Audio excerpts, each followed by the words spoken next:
Good evening. I'm Chris Jansing in for Stephanie Ruhle. As the war on Ukraine moves into day 55, the Kremlin has set off a new phase in the east.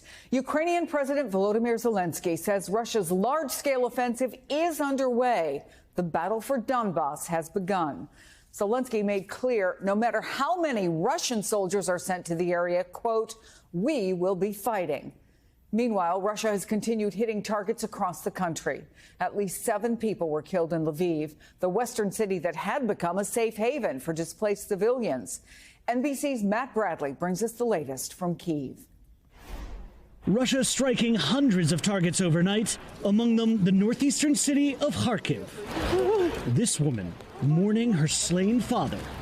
The Russian attack seen as preparation for its major assault on eastern Ukraine, where the city of Mariupol has withstood a 2-month-long siege. Thousands of Ukrainian soldiers still holed up in a steel mill, Russia warning them to surrender or be killed. But they've refused to give up. Tonight, the city's mayor says over 100,000 people remain in the city.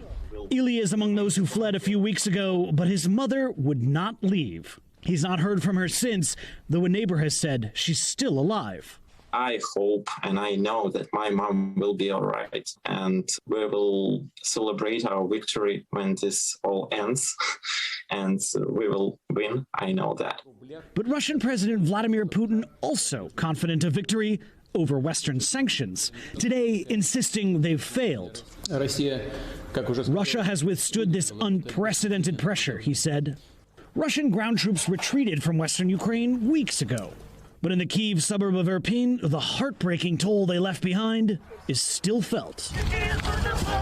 So many families tonight still suffering from overwhelming grief. Our thanks to Matt Bradley for that report. The White House said today it's considering additional sanctions against Russia. Press Secretary Jen Psaki says the administration is continuing to review its options.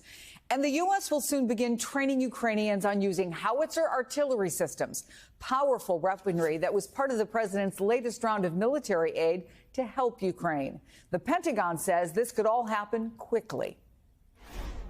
We think we'll be able to start some basic training on the howitzers outside of Ukraine, and it'll be more of a train the trainers environment. So we'll be training a small number of Ukrainian forces that will then go back in and train their colleagues. And we think we'll be able to do that in relatively short order. And they are already used to using howitzer systems, artillery systems.